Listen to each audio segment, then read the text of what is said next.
대해서 말씀을 드리겠습니다. 잠언은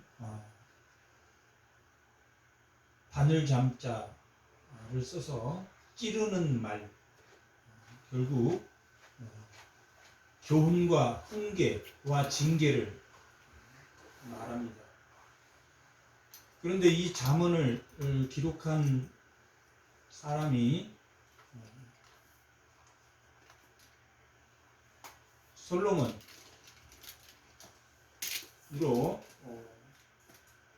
우리가 기억하지만 그 외에도 히스기야 시대 때 솔로몬의 잠언을 모아서 히스기야 그 신하들이 북이스라엘이 멸망하고 남유다로 많이 내려왔기 때문에 하나님의 지혜로서 주신 지혜로서 그 국난을 극복하고자 히스기야 신하들이 솔로몬 잠언을 모은 잠언과 오늘 본문에 나와 있는 느무엘의 어머니가 말한 그 잠언을 느무엘 그 아들이 기록한 잠언의 내용, 그리고 아굴의 잠언, 이렇게 솔로몬 잠언뿐만 아니라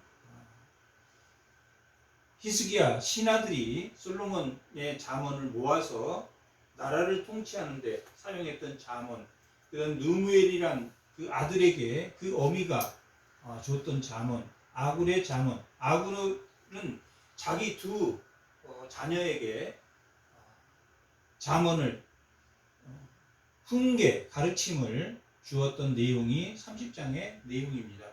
이렇게 이 잠언은 솔로몬 한 사람뿐만 아니라 여러 사람이 잠언을 기록했습니다.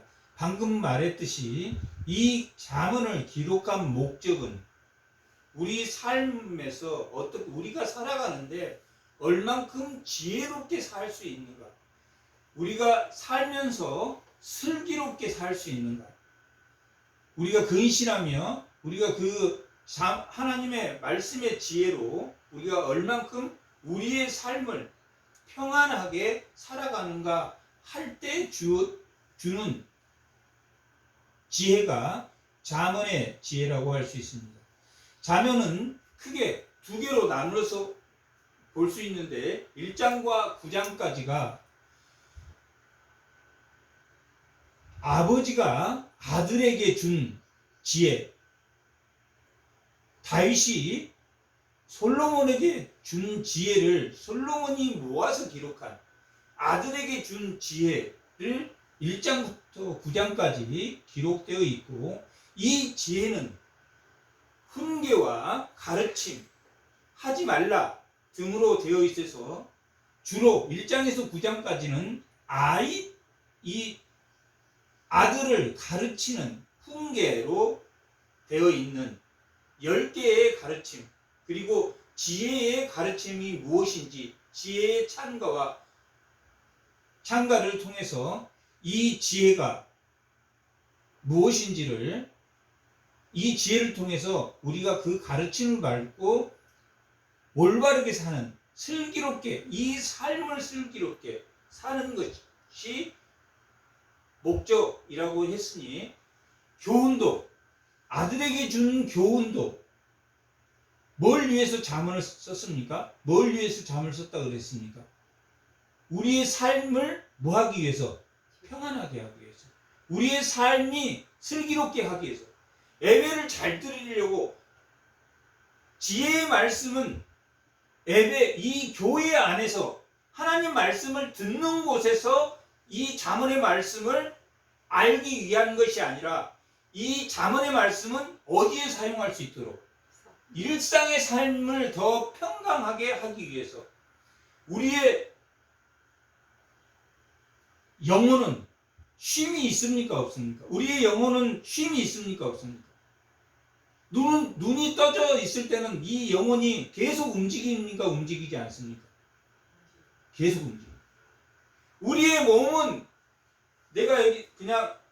몸은 내가 쉬게 할 수 있지만 우리의 영혼은 쉬게 할 수 있습니까 없습니까? 쉬게 할 수 없습니다. 그것을 쉬게 하는 것이 뭡니까?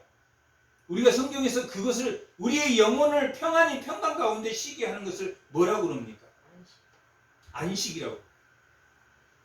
우리가 하나님 말씀에 주일은 안식해서 6일은 우리 영혼이 그 말씀으로 인해서 우리가 살 수 있는 일상의 능력을 주어지게 하며 우리의 영혼이 영생을 얻었다. 우리가 평강을 누린다. 우리가 지혜의 말씀을 일상에 슬기롭게 하기 위한다 하는 것은 우리 영혼이 뭐 하기 위함입니까?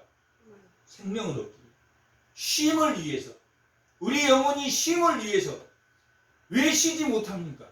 우리의 영혼은 왜 쉬지를 못합니까? 욕망에 취해있기, 결핍에 취해있기.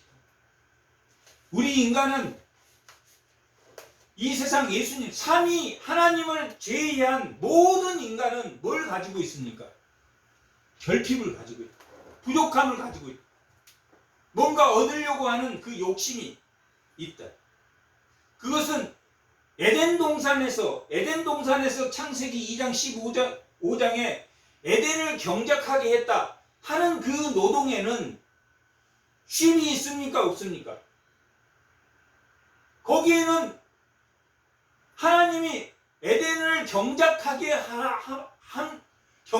하는데 쉼이, 그 경작하는 게 고통스럽고 힘들고 어려운 것이 아니었습니다.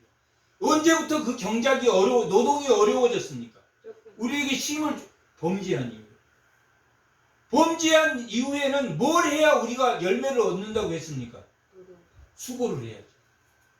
수고를 해야지 내가 내 영혼이 쉬지 않고 뭔가를 생각해내서 그 결핍을 채울 때. 그런데 그 결핍은 끊임없이 결핍하기 때문에 누구만을 위한 게 되어버립니까? 자기만을 위해. 그래서 우리의 영혼이 쉼이 없다. 그것을 우리가 중독이라고 해요. 중독. 예를 들어 일 중독 해도 계속 머릿속에 일이 있어. 술 중독, 술이 중독돼도 이 성경은 그렇게 말하고 있습니다. 술에 취하지 마라. 술에 취하지 마라. 취하지 마라 라는 것이 중독입니다. 내 욕망에 취하지 마라. 내 결핍에 취하지 마라. 우리는 결핍에서 하나님이 우리의 수고로 그것을 얻기 때문에 그 욕망이 우리 영혼 안에서 쉼이 없다면 그 욕망을 누르는 지혜와 말씀이 없다면 우리 머릿속은 뭐에 차 있습니까? 욕망에 차 있다. 욕망에 차 있어서 머리가 쉬지를 못해. 돈 욕심 있는 사람은 돈에 취해서 그냥 잠시만 해도 돈에 취해서 뭐가 안 되는 것입니까? 안식이 안 돼. 이 잠언은 아들에게 아비가 훈계를 통해서 뭘 주고자 하는 것입니까? 그 아들에게 뭘 주고자 하는 것, 일상의 생활에서 뭘 주려고 하는 겁니까? 평강, 안식. 이 잠언의 훈계를 통해서 잠언의 훈계를 읽으면서 뭘 얻어야 되냐면 자기의 번뇌를, 자기의 고민과 자기의 가득 찬 그 욕심 안에 가득 찬 것들을, 결핍을 내려놔요. 그렇게 결핍을 내려놓기 위해서는 이 잠언적 지혜는 뭘 하라고 말하냐면 여호와를 경외하라고. 잠언 1장 7절에 뭐라고 나왔습니까? 잠언 1장 7절.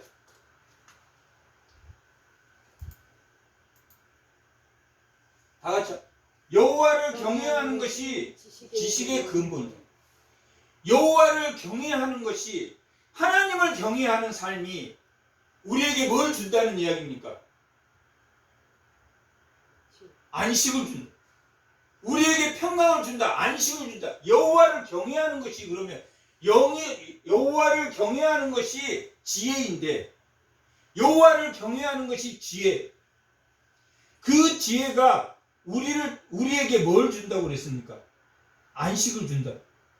내 일상에서 늘 일어나는, 내 영혼이 자랑스러워하는 것은 욕망에 중독되어 있기, 욕망의 결핍을 누르지 못하기 때문에, 자기 중심이기 때문에 자식에 대한 걱정, 돈에 대한 걱정, 권력에 대한 걱정, 모든 그 걱정거리가 뭐할 정도로 잠을 못 잘 정도로.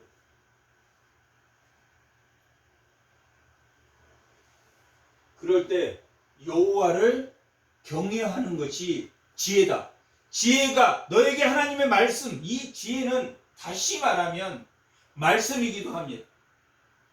이 지혜가 하나님을 경외하는 것이 지혜인데, 이 경외함이, 하나님을 그럼 경외하는 것이 뭐냐? 하나님은 어떤 존재입니까? 하나님은 두 가지로, 하나님은 엘로힘, 창조주 하나님. 창조주 하나님이다 라는 것은 뭘 의미합니까? 나라는 존재가 피조물이라는 이야기입니까? 아니면 내가 창조주라는 이야기입니까? 피조물. 하나님을 경외하다라는 그 말 속에는 하나님을 생각할 때 하나님 앞에 나는 어떤 존재이다? 연약한, 유한한 존재이다. 만약에 내가 20대 때처럼 힘이 철철 넘치고 내 스스로 혼자 모든 것을 다 할 수 있는 그런 사람으로 우리가 영원히 산다면 얼마나 많은 악행을 저지르고 살겠는가. 엘로힘 하나님 앞에서는 나의 뭐를 느끼게 된다? 유한성, 나의 연약함. 엘로힘 하나님 앞에서는 나는 티끌에 불과. 창조주 하나님, 창조주 하나님. 그러면 내가 있습니까? 내가 없습니까? 엘로힘 하나님, 창조주 하나님 앞에서는 나라는 존재는 뭡니까? 나라는 존재는 없어지고 누구의 존재만? 하나님의 존재. 그러므로 엘로힘 앞에서는 우리가 떨림과 두려움으로 구원을 이뤄나가라 라고 말하는 것은 엘로힘, 힘의 창조주 하나님 앞에 내 연약함으로 서기 때문에 하나님을 뭐 하게 됩니까? 경외하게 됩니다. 두려운 존재다. 하나님은 두려운 존재. 엘로힘, 하나님이 힘, 하나님의 존재에 비하면 나는 내 존재, 내 중심으로 살 수 있다라고 생각한 그 존재의 중심이 뭐해집니까? 무너진다. 그래서 하나님을, 엘로힘 하나님 앞에 뭐해집니까? 없어집니다.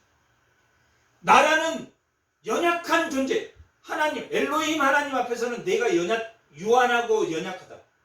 오래 살아야 80이고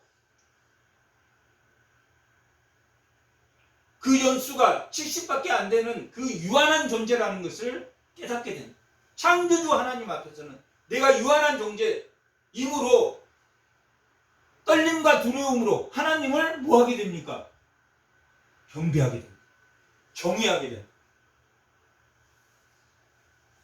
내가 존재가 아무것도 아니면 하나님이 만든 만물이, 하나님이 만든 내 주변의 모든 만물은 그 창조의 뭐를 우리가 매일 봐야 됩니까? 창조의 아름다움. 하나님이 만물을 만드신 그 창조의 아름다움을 내가 이렇게 매일 하나님을 경탄한, 그게 하나님의 경외다. 그러면 뭘 인정하는 삶입니까? 나를 인정하는 삶입니까? 내 이웃을 인정하는 삶입니까? 하나님을 경외한다는 것은 내 이웃을 인정하는 삶이야. 나라는 유한한 존재이기 때문에, 나는 연약한 존재이기 때문에 하나님을 인정하면 하나님이 만든 그 창조의 아름다운 것을 인정하는 것을 나로부터 나타내는 것이 뭐다? 하나님이 경외고 하나님의 지혜입니다. 내가 이 삶을 즐겁게 살기 위해서는 뭘 나타내야 된다? 나의 연약함 때문에 하나님이 만든 이웃을 찬양하고 하나님이 만든 만물을 찬양하는 삶을, 창조의 아름다운 삶을 사는 것이 뭘 하는 것이다? 하나님을 경외하는 것이다. 하나님을 경외하는 것이 어디에서 이루어진다? 교회 안에서 이루어진다. 교회 안에서뿐만 아니라 어디에서 이루어진다? 일상에서도 슬기롭게 이루어진다. 잠언 1장 2절 3절. 이 지혜와 훈계를 알게 하며 명철의 말씀을 깨닫게 하며, 이 지혜, 하나님을 경외하는 것이 지혜의 근본이다 그랬으니까, 하나님을 경외하는 이 지혜가 뭘 지혜롭게, 공의롭게, 정의롭게, 정직하게 행하는 일에 대하여 훈계를 받으며, 지혜롭게, 공의롭게, 정의롭게, 정직하게, 이건 뭡니까? 자기가 있는 삶입니까? 하나님만 존재하는 삶입니까? 하나님 존재. 뭘 인정하는 삶입니까? 자기의 연약함을 인정하는 삶이다. 자기가 지혜롭고, 자기가 공의롭고, 자기가 정직하고, 자기가 정의롭다고 생각하는 거에서 하나님, 엘로힘, 만물을 창조한 하나님을 바라보면서, 아, 나는 연약한 존재고 하나님 밖에 그 존재함의 힘의 능력이 없다라고 생각하는 그 삶이, 그 훈계를 받으면, 4절, 어리석은 자를 뭐하게 합니까? 어리석은 자를 슬기로. 우리는 어리석은 자입니까? 아닙니까? 왜 어리석입니까? 자기가 지혜롭고, 자기가 공의롭고, 자기가 정의롭고, 자기가 정직하다고 생각하기 때문에. 오직 하나님을 경외하는 것이 지혜의 근본, 지식의 근본이라고 말하는 것처럼, 우리 스스로 어리석음을 깨달아, 인간의 유한성을 깨달아, 그러므로 하나님이 만드신 그 창조한 이웃들을 감사하게 받아들입니다. 그것이 잠언을 배운 목적이고, 그 잠언을 배운 사람이 우리 삶에서 뭐하게? 슬기롭게 살게 하고, 내 일상의 삶을 슬기롭게 살게 하기 위해서 뭘 배운다? 잠언, 하나님의 지혜, 하나님의 교훈을 배우는 것이다 라고 잠언을 배우는 목적입니다. 잠언을 배우는 목적이 기록되어 있습니다. 그렇게 잠언을 배우는 목적은 우리 일상의 슬기로운 생활을 위해서, 우리의 연약함과 우리의 부족함, 그 엘로힘 하나님을 의지하며 사는 슬기로운 삶을 배우는 것이 지혜다. 그게 1장에서 9장까지 훈계가 지혜로 되어 있어요. 그러면 10장부터 마지막 31장까지는 뭘로 되어 있느냐? 속담과 금언, 이렇게 하지 마라, 이렇게 교훈을 가르치는 것이 1장에서 9장까지. 그 다음에 일상의 삶에서 슬기롭게 살려면 이런 격언과 이런 금언, 술을 마시지 말라, 음료를 찾지 말라, 뭐 하지 말라, 속담과 금언으로 되어 있는 게 훈계, 하나님의 가르침을 받는 게 1장에서 9장, 10장에서 마지막까지는 뭘 가르친다? 우리의 일상생활을 뭐하기 위해서 지혜로운 삶을 살기 위한 금언과 속담, 격언 등으로 되어 있는 게 10장에서 마지막 장까지입니다. 그 중에 오늘 31장 현숙한, 오늘 말씀의 제목이 뭡니까? 현숙한 여인. 현숙한 여인은 뭘 말합니까? 지혜를 말합니다. 지혜는 뭘 말합니까? 하나님을 경외하는. 하나님을 경외하는 것이 지혜의 근본이다. 지식의 근본이다. 지혜는 뭘 말합니까? 하나님을 경외하는 걸. 하나님을 경외하는 것은 무엇과 뭐라 그랬습니까? 자기가 연약하다. 하나님 창조주 하나님을 생각하는. 나의 연약성을 고백하는 것이 창조주 하나님. 그러므로 하나님이 만든 모든 것을 인정한다. 그것이 내 주변, 내가 지구의 중심이 아니라 하나님이 만든 이웃이 나의 중심이다. 그것이 하나님을 경외하는 것이다. 두 번째는 여호와 하나님. 하나님을 경외하는 것은 여호와 하나님. 하나님이 자기 자유를 제한해서 누구와 함께 하시는 겁니까? 우리와 함께 하심으로 우리 죄를 대속해 주시고, 그러므로 우리 삶이 하나님을 경외하는 삶. 하나는 여호와, 하나는 엘로힘. 엘로힘은 창조주 하나님.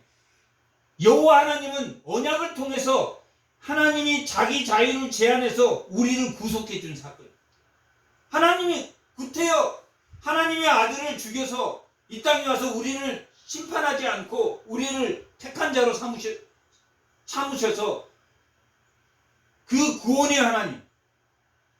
그러면 창조주 하나님을 우리가 알 때는 우리 이웃을 인정하는 것이고, 엘로힘 여호와 하나님을 알 때는 그 언약을 통해서 우리를 구속한 것처럼 우리도 이웃에 뭐가 돼줘야 됩니까? 구속함. 그들이 하나님이 우리를 자유를 제한해서 우리와 함께한 것처럼 우리도 하나님, 여호와 하나님이 나를 대속한 것처럼 우리도 배려와 섬김으로 이웃을 함께 해야 되는 것이다. 내가 창조주 하나님은 창조주 하나님을 바라보면서 나의 유한성을 발견해서 창조의 모든 것을 인정하는 내 이웃의 모든 것을 인정하는 것이라면 그 이웃을 어디까지? 사마리아 땅 끝까지, 유대와 예루살렘과 유대와 사마리아와 그 땅 끝까지, 땅 끝에 있는 고난, 고통받고 고통스러운 그 자들을 위해서 우리도 섬김과 배려로 그들과 함께 하는 것이 무엇이다? 하나님을 경외하는 것이다. 하나님을 경외하는 것. 하나님을 경외하는 것은 내가 이웃을 인정하는 것과 또한 그 이웃을 돌보는 것. 이것이 하나님을 경외하는 것이다. 이웃을 돌봄은 뭐 때문에, 그 근거가 뭐라 그랬습니까? 하나님의 언약을 통해서 우리의 삶 속으로 왔기 때문에, 우리도 그 언약을 바탕에서 하나님이 우리에게 온 것처럼 우리도 누구에게? 이웃에게 구속함이 돼요. 배려와 섬김으로 구속함이 돼요. 예수님이 십자가에 죽으신 것처럼 약속대로 우리를 구속한 구원자이신 하나님, 여호와 하나님, 엘로힘, 창조주 하나님. 창조주 하나님 앞에서는 우리의 유한성, 우리의 연약함, 우리의 비천함 앞에 서게 됩니다. 그러므로 인해서 고린도전서 4장 10절에서 13절까지는 뭐라고 말합니까? 엘로힘, 여호와, 창조주 하나님, 구원의 하나님을 통해서 우리가 우리의 유한성과 우리의 연약함, 그리고 그 섬김과 배려를 통해서 우리가 만물에 뭐가 되라고 했습니까? 만물의 찌개가. 고린도전서 4장 10절에서 13절까지.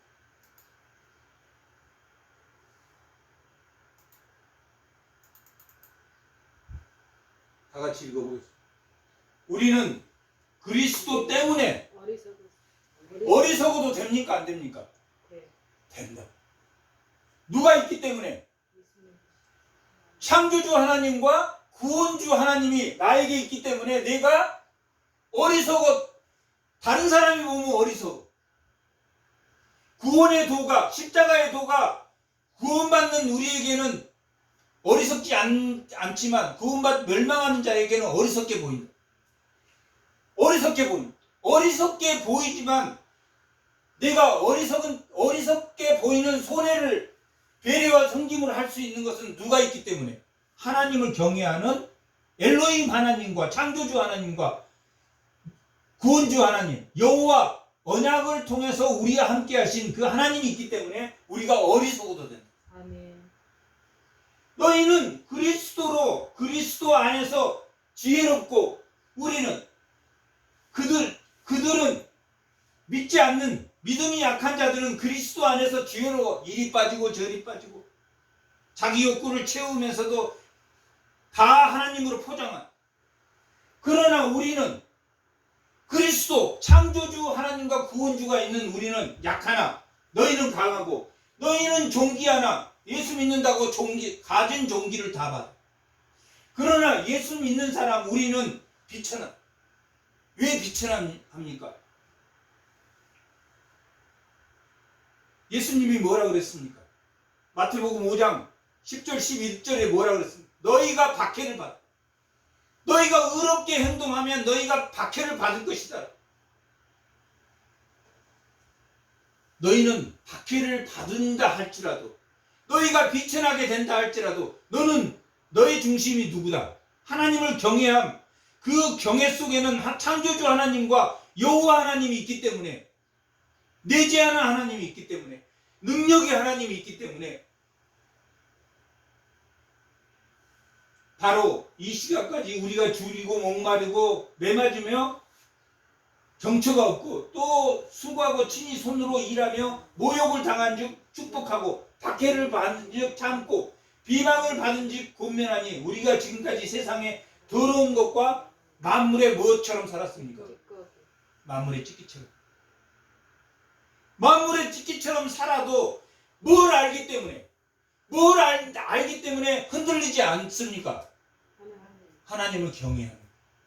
하나님을 경외하는 것이 여기서는 뭐라고 말합니까? 현숙한 여인 지혜의 말씀. 7장 한번. 고린도전서요? 아니요. 잠언 7장 1절 2절.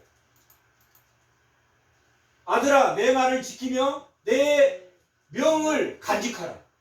내 말을 지키며 내 명을 간직하라. 내 계명을 지켜 살며 내 법을 내 눈동자처럼 지켜라. 이것을 내 손가락에 매며 이것을 내 마음판에 새겨라. 그러면 어디에 홀리지 않는다? 음녀에게 홀리지 않는다. 즉 말씀이 뭐라는 이야기입니까? 지혜라는. 말씀이 지혜라. 8장 22절.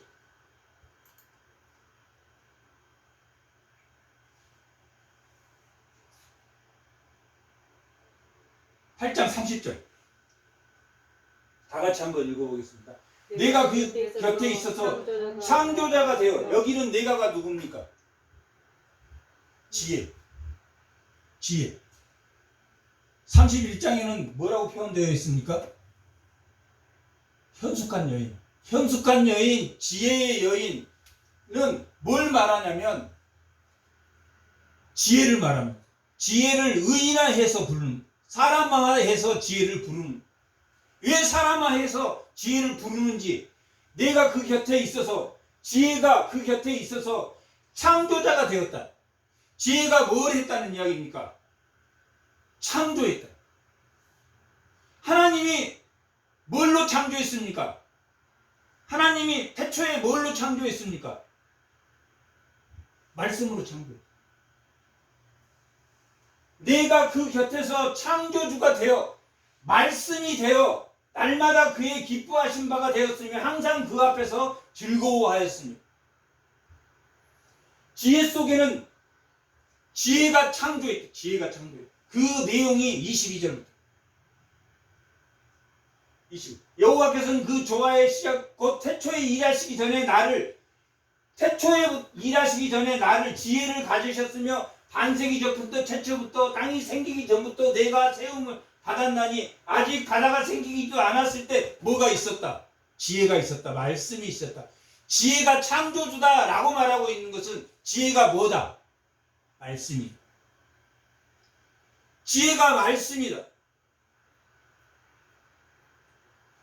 지혜의 근본은 하나님을 경외하는 것은 지식의 근본이다. 말씀이 근본이다. 지혜가 근본이다. 말씀과 지혜는 동격입니다. 그걸 의인화해서 지금 오늘 본문에서 현숙한 여인은 뭡니까? 지혜를 말. 곧 지혜는 뭡니까? 30장에 말씀이다. 그러므로 잠언 36절. 아니 3장 8절 올려. 그런 35절 다 같이 읽어보겠습니다. 되죠? 나를 얻는 자는 뭘 얻는지? 말씀. 말씀이 생명이다. 말씀에 그 말씀, 지혜를 얻는 자, 말씀을 얻는 자는 생명을 얻고 하나님의 은총을 얻을 것이다. 하나님의 은혜를 얻을 것이다. 하나님의 은혜는 뭡니까? 하나님의 현존 앞에 서는 것. 하나님의 임재 앞에 서는 걸 은혜라고. 나를 얻는 자는 생명을 얻을 것이다.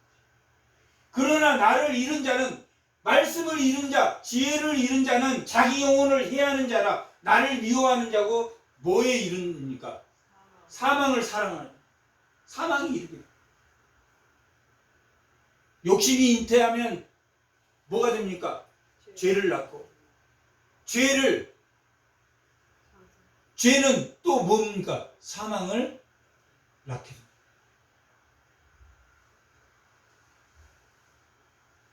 이런 것처럼 현숙한 여인은, 이 지혜는,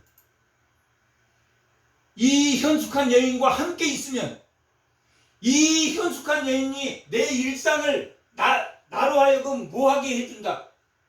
슬기롭게. 잠언은 뭐한테 쓴다고 그랬습니까? 잠언은 뭐한테 씁니까? 내 일상을 슬기롭게. 왜 우리가 일상이 슬기롭지 않습니까? 하나님을 인정하지 않기 때문에. 하나님을 경외하지 않기 때문에. 내 이웃을 인정하지 않는 것은 하나님을 경외하지 않는. 자기가 살아서 자기 유한한 존재, 내가 내일 죽는다고 생각하고 오늘을 살아야 될 텐데 자기는 영원히 살 거라고 생각하기 때문에, 창조주 하나님은 인정하지 않기 때문에 떨림과 두려움, 하나님 앞에 두려워하잖아요. 내 이웃을 인정하지 않고 하나님의 이 만물을 인정하지 않는 것은 자기를 인정하는 삶. 내 일상이 슬기로운 삶입니까? 불행한 삶입니까? 불행한 삶. 지혜롭지 않는, 슬기롭지 않는 생활은 사망을 낳는다. 사망에 이르는 길이다 라고 잠언 8장 36절은 그렇게 말합니다.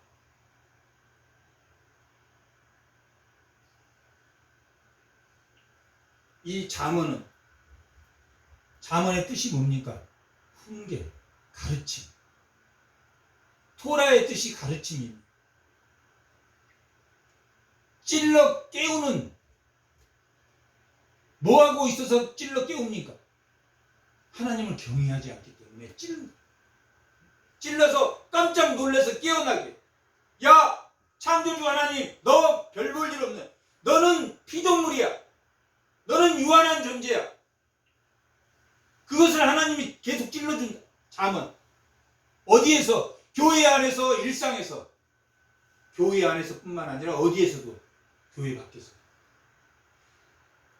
잠언은 공의롭고 정의롭고 지혜롭고 정직하게, 그러므로 우리의 일상을 슬기롭게 살게 하기 위해서 뭘 주셨다? 잠언을 주셨다. 1장부터 9절까지는 아들에게 교훈적으로 주는 거고, 10장부터 마지막 장까지는 금음과 석다. 이거 하지 마라, 저거 하지 마라. 계속 문장이 술 취하지 마라. 하나님 말씀을 지켜라. 음녀에게 넘어가자. 음녀는 은밀한 곳에 숨어 있다. 음녀는 은밀한 곳에 숨어 있지만 지혜는 은밀한 곳에 숨어 있습니까? 아니면 밖에 나와 있습니까? 음료는 숨어 있지만 지혜는 늘상 밖에서 나와. 오늘 본문이 그렇게 말하고 지혜 1장 20절. 잠언 1장 20절.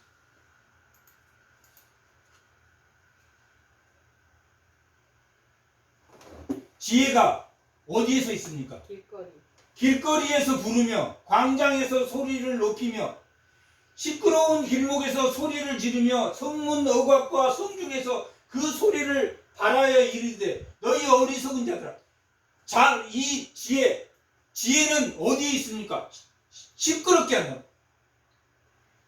세례 요한이 너 주님의 길을 준비하는 자로서 왔을 때 광야에 뭐 하는 자였습니까? 외치는 소리였다. 듣던 듣지 않던 외치는 자의 소리다. 지혜는 어디에 있습니까? 조용한 곳에 숨어 있습니까? 밖에 있습니까? 밖에 있다. 예수님도 요한복음 8장 19절 18절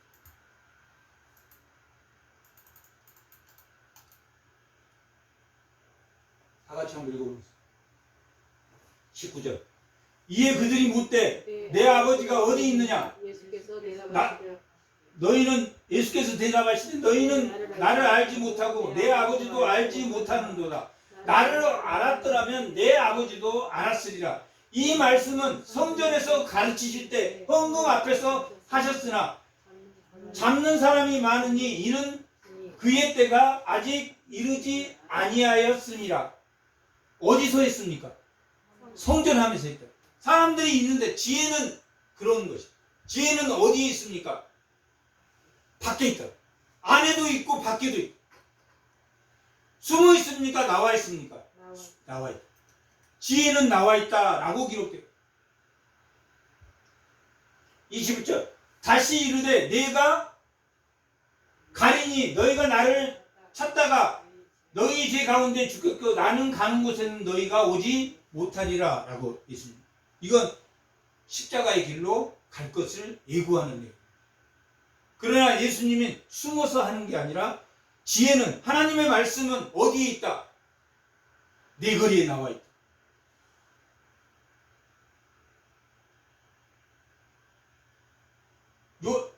아니 8장 잠언 8장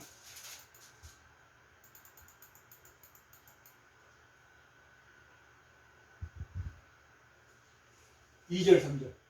그가 길가의 높은 곳과 내 거리에 서며 성문 곁과 여기 그가는 누굽니까? 지혜. 지혜는 길가의 높은 곳과 내 거리에 서며 성문 곁과 문 어귀와 여러 출입문에서 불러 이르되. 지혜는 성문 위에서 서서 지른다. 뭐하라고 지혜가 부릅니까? 뭐하라고 합니까? 1장에서 9장까지 뭐하라고 합니까? 가르치려고 잘못된 길로 가르치려고 계속 부르짖는. 그렇게 하면 안 된다. 이렇게 지혜는 이런 것이다 라고 가르치. 지혜를 구하며 살아. 여호와를 경외하면서 살아. 그것이 지혜다 라고 계속 가르친다. 그렇게 훈계하고 가르치다가 속담으로 음침한 어두운 컴컴한 길로 다니지 마라. 거짓말하지 마라. 악을 버려라. 수없이 속담으로 우리 일상의 삶을 지혜로 깨닫게 하려고 또 10장에서부터 31장까지는 오늘 본문에서는 누구를 데리고 다녀라? 지혜를 데리고 다녀라. 말씀을 데리고 다녀라. 말씀이 너의 뭐가 되게 하라? 거처가 되라. 말씀이 너의 거처가 되라. 지혜가 너의 거처가 되고 지혜가 부르짖는 설교도 지혜가 부르짖는 것입니다. 지혜가 교단에서 이 단상에서 부르짖는다. 그렇게 하면 안 돼. 그렇게 하면 안 돼. 현숙한 여인 그 지혜를 가지고 너희가 일상에 나가서 슬기롭게 살아라. 슬기롭게 산다는 것은 창조주 하나님을 인정하는 것이고 너희의 연약함을 인정하는 것이고 그러므로 하나님 앞에 경배하는 것이다. 두려움과 떨림으로 하나님 앞에 서는 것이다. 하나님이 그 자유를 제한해서 너희를 구속한 것처럼 너희도 그 하나님이 만든 만물을 자유롭게 하는데 구속하는데 배려와 섬김으로 살아라. 그것이 하나님을 경외하는 것이고 그것이 지혜다 라고 말합니다. 그것이 생명을 살리는 것이다. 그 잠언이 너희의 생명을 살리는 것이다 라고 말합니다. 이 지혜가 다급합니까? 31절 31장.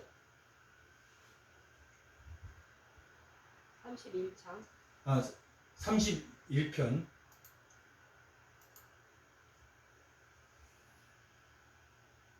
아,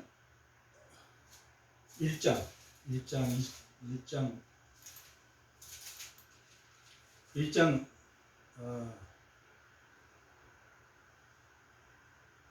20절 1장 20절 다 같이 한번 읽어보겠습니다. 1장 20절 지혜가 아까 8장 2절 3절에도 마찬가지인데 지혜가 이 지혜의 교훈이 1장 20절부터 36절까지 8장 22절부터 33절까지가 지혜의 교훈입니다. 그리고 오늘 본문 현숙한 여인 31편 오늘 본문 10장부터 31장까지가 지혜 현숙한 여인과의 동행. 지혜가 길거리에서 부르며 광장에서 소리를 높였다. 지혜가 소리를 높였어. 지혜가 소리를 높이고 부르고 시끄러운 길목에서 소리를 질렀어. 소리를 지르고 성문 어귀와 성중에서 그 소리를 발하였다. 소리를 크게 질렀다. 지혜가 뭔가 급합니까? 급하지 않습니까? 급하다. 왜 지혜가 이렇게 급하게 부르고 소리 지르고 멈추게 하고 그러겠습니까? 어리석은 자. 지혜롭게 하나님의 말씀대로 지혜대로 살지 않기 때문에 지혜가 부른다. 야, 그렇게 하지 마. 그렇게 하지 마. 하나님을 경외하는 삶을 살아야 돼. 그게 지혜야. 너 말씀이 생각나야 돼. 지난주에 한 그 말씀이 생각나야 돼. 그래야지 내가 오늘의 삶을 슬기롭게 살 수 있어. 라고 부르짖는. 누구에게 부르짖습니까? 22절 어리석은 자들에게. 어리석은 자들에게. 어리석은 자는 뭐가 없는 사람을 어리석은 자입니까? 하나님을 경외함. 창조주 하나님은 뭘 인정하는 것입니까? 자기가 연약하다. 창조주 하나님은 뭘 인정하는 거냐면 떨림과 두려움으로 하나님이 두려운 존재가 돼요. 하나님을 경외하는 존재가 돼요. 하나님을 경배하는 존재가 돼요. 자기 존재는 아무것도 아니라는 것을 깨닫게, 유한한 존재라는 걸 깨닫게. 그러므로 뭘 인정하게 됩니까? 하나님의 창조를 인정.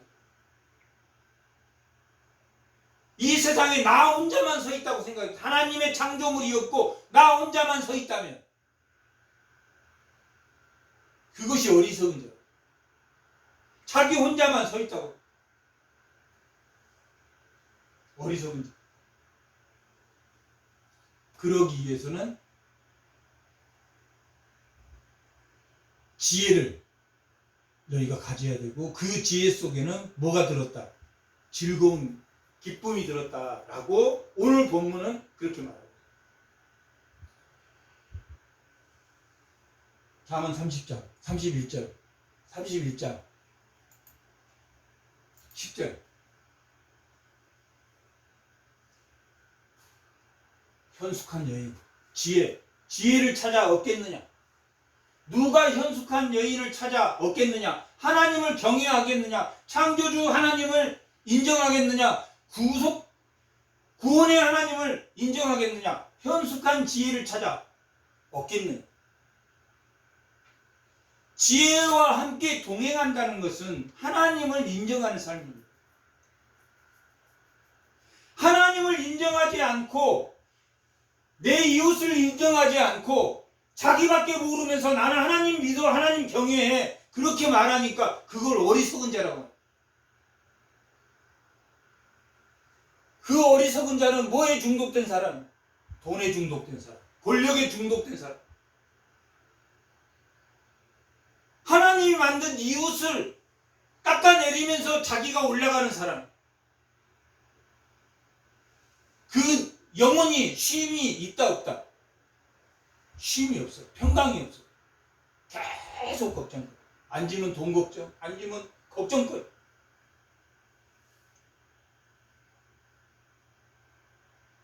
걱정거리가 많은 사람은 뭐가 없는 사람이다. 하나님을 인정하자. 고통 가운데 있지만 모든 사람이 고통 가운데 있지만 하나님을 경외하면 하나님이 만든 그 만물 이웃을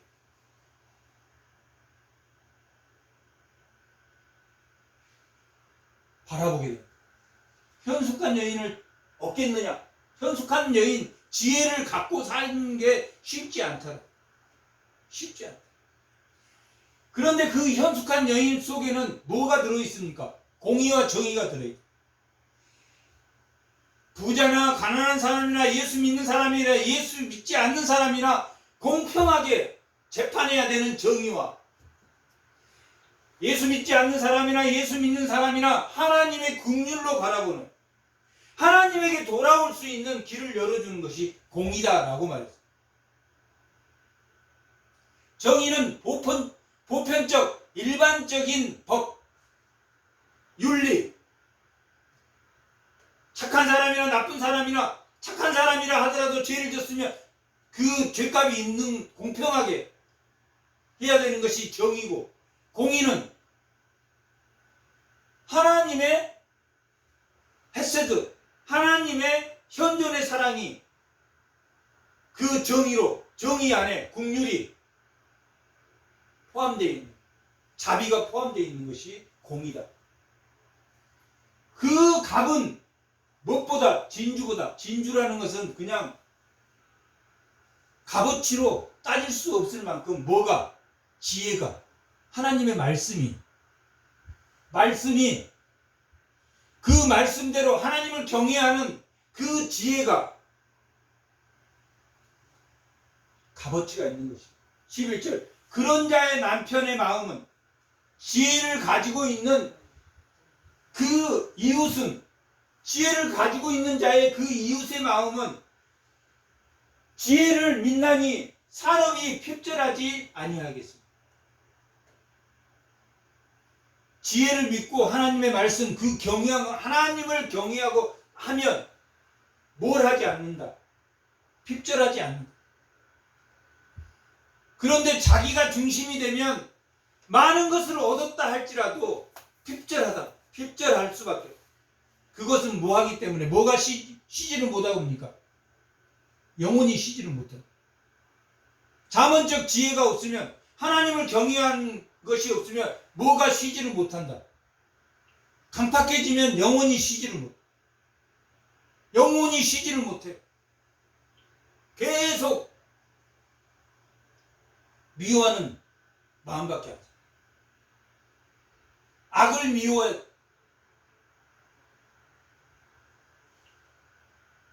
그런 자는 살아있는 동안 그의 남편에게 지혜의 이웃에게 선을 행하고 악을 행하지 아니한다. 악을 행하지 않는다. 하나님을 경외하는 것은 뭘 행하지 않는 겁니까? 악을 행하지 않는다. 거짓말하지 않는다. 그냥 자기 유익을 위해서 거짓말. 금방 하고도 안 했다고. 악을 행한다. 거짓말하는 것이 악입니다. 하나님을 경외하는 것이 지혜를 가지고 있는 그 지혜는 뭘 행하지 않는다? 악을 행하다. 그는 지혜는 양털과 상을 구하여 부지런히 손으로 일하며, 지혜 있는 자는 열심히 일한다. 6일 동안 열심히 일하고 7일에 하나님과 안식한다. 열심히 일할 수 있다는 것은 영원히 쉴 수 있기 때문에 일에 집중할 수 있다. 근심 걱정이 많으면 일도 손에 안 잡혀. 상인의 배와 같아서 먼 데서 양식을 가져온다. 뭐가? 지혜가. 밤이 새기 전에 일어나서 자기 집안 사람들에게 음식을 나누어 주며 여종들에게 일을 정하여 맡기며. 뭐가? 지혜가. 지혜가 뭘 지금 슬기롭게 합니까? 일상을 슬기롭게. 그 지혜는 하나님을 경외하는 건데, 그 하나님을 경외하는 것은 무엇과 무엇을 인정하는 것이다? 창조주 하나님과 여호와 하나님을 인정하는 것이다. 창조주 하나님은 자기의 연약함을 인정하는 것이고, 여호와 하나님은 하나님이 자유를 제한해서 자기를 구속한 것처럼 자기도 배려와 섬김으로, 이웃에게 배려와 섬김으로 그들을 섬겨라 라는 뜻이다. 여호와 하나님이라는 뜻이다.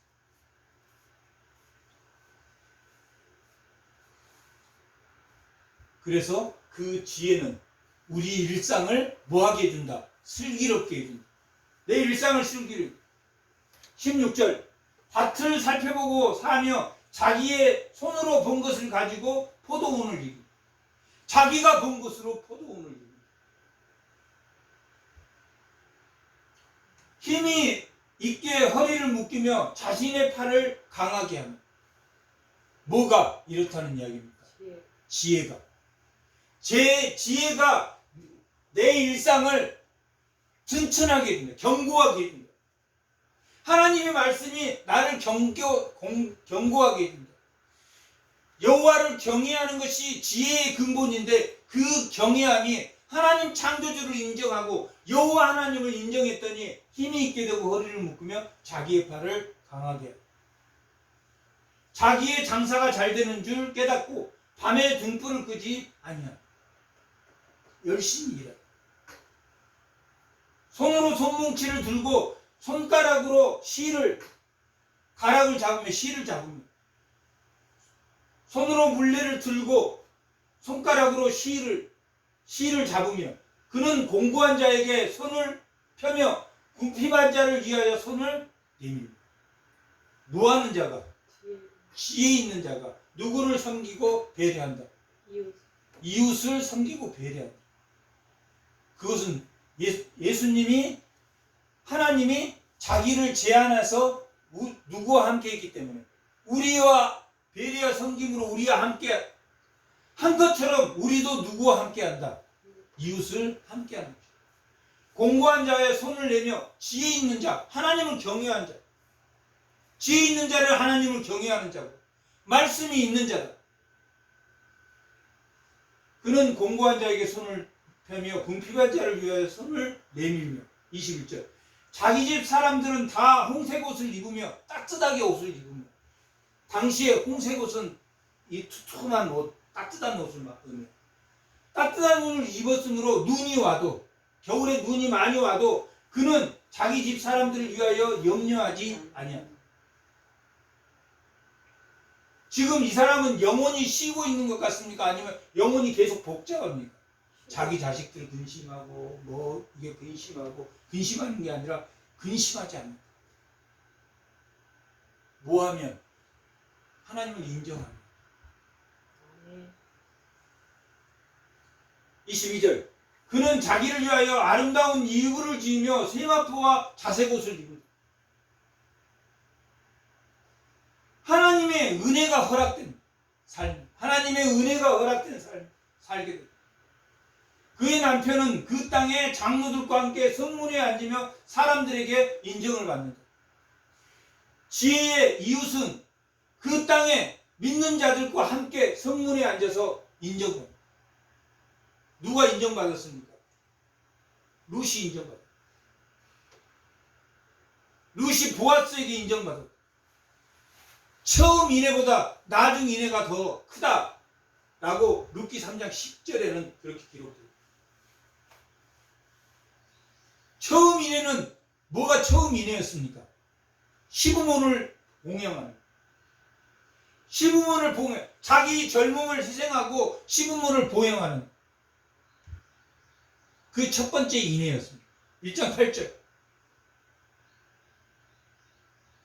두 번째는 뭡니까?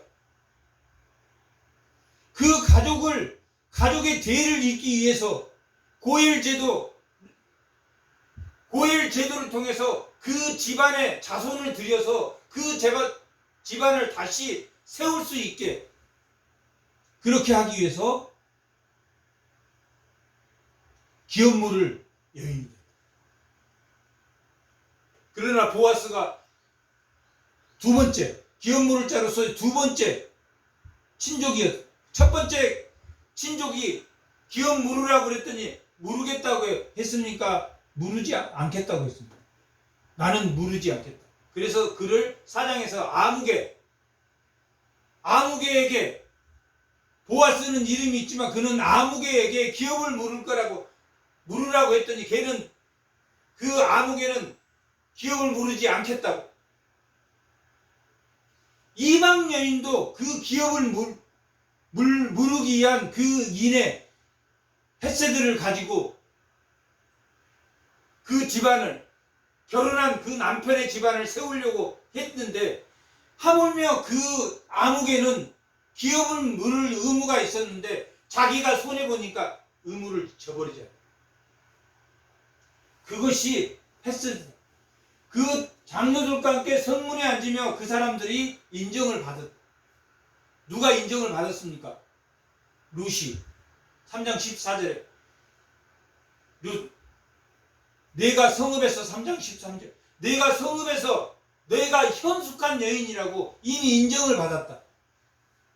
너희가 현숙한 여인이라고. 룻은 어떤 여인입니까? 하나님을 경외하는 여인, 지혜가 있는 여인, 말씀이 있는 여인, 말씀을 일상에서 베풀고 사는 여인. 말씀이 어디에 자기 안에만 있는 게 아니라 그것을 일상에 베풀고 사는 사람. 그 현숙한 여인. 그 현숙한 여인이 돼서 그 지혜가 인정받게 됐다라고 기록돼요. 24절 그는 배로 옷을 지어 팔며 띠를 만들어 상인들에게 맡기며 능력과 정기로 옷을 삼고 후일에 지나고 나면 항상 웃는 삶. 왜 지나고 나면 항상 웃는 삶입니까? 지혜 속에는 뭐가 있다고 그랬습니까? 생명이 있기 때문에. 살리는 생명이 있기 때문에. 부활의 생명이 있기 때문에. 지혜에는, 말씀에는 부활의 생명이 있기 때문에. 예수님이 어디에 있었습니까? 아브라함 허리에 있었다. 멜기세덱을 만났을 때 레위지파 야곱의 그 모든 자손들이 아브라함의 허리에 있었다. 예수님도 그 허리에 있었다. 그래서 산자의 하나님이다. 하나님은 죽은 자의 하나님입니까? 산자의 하나님. 산자의 생명. 지혜는 생명이, 그 지혜 속에는 기쁨이 있다. 입을 여의 지혜를 베풀며 그 혀로 인애의 법을 말합니다. 지혜가 하나님의 현존의 은혜를 말하며 27절 자기의 집안 일을 보살피고 게을리 얻는 양식을 먹지 아니하며 28절 그의 자식들은 일어나 감사하며 그의 남편은 칭찬하기를 30절 덕행이 있는 여자가 많으나 그대는 모든 여자보다 뛰어나다. 덕행이 있는 여자가 많으나 지혜의 여인은 모든 것에 뛰어나다. 왜 지혜의 여인이 모든 것에 뛰어나다고 그랬습니까? 지혜의 여인이 뛰어난 이유, 하나님을 뭐하기 때문에? 경외하기 때문에. 하나님을 경외한다는 것은 창조주 하나님을 인정하는 것이고 구원하신 하나님을 인정하는, 구속하신 하나님을 인정하는 것입니다. 창조주 하나님은 자기의 유한성을 인정하는 것이고, 구원의 하나님은 하나님이 우리와 함께 하시는 것. 그 창조주 하나님이 나와 자기를 제안해서 나와 함께 하는 것처럼, 나도 사도 바울이 자기의 사도권을 제안한 것처럼, 내가 먹고 싶다 할지라도 타인이 그것을 보면 좋지 않게 생각하면 먹지 않아야 되는 자기 자신을 제안하고, 공동체가 제안하는, 이스라엘 공동체는 광야에서 하나님에게 불평했다. 시험했다. 하나님을 시험했다. 자기를 제한하지 못했다.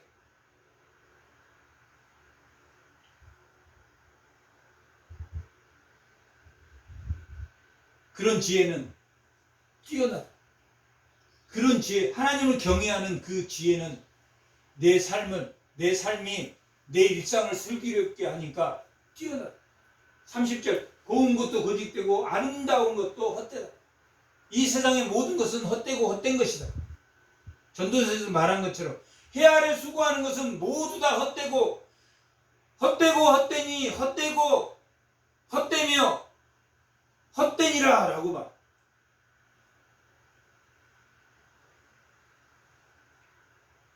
전도서 1장 1절에는 5번이나 헛된,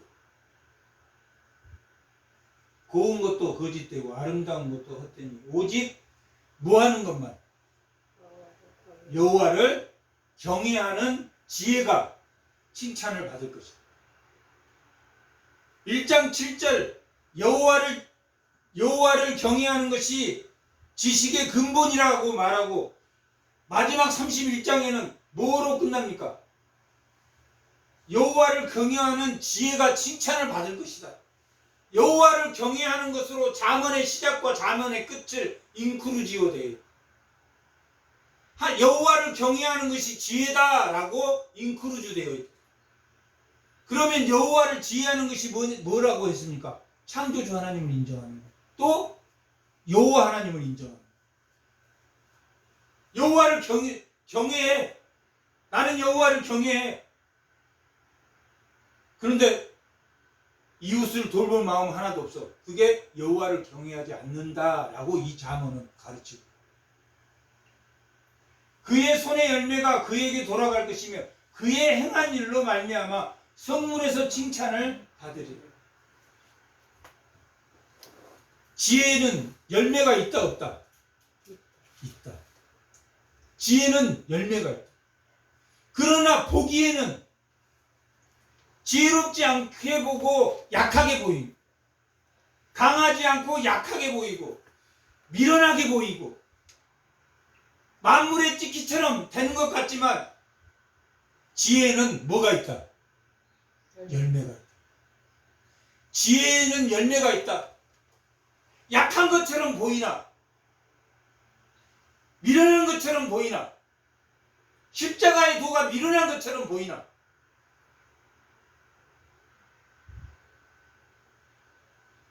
만물의 찢기같이 된 것 같이 보이나, 뭐가 있다? 그 지혜의 손에 열매가 있다. 지혜의 손에는 결과가 있다.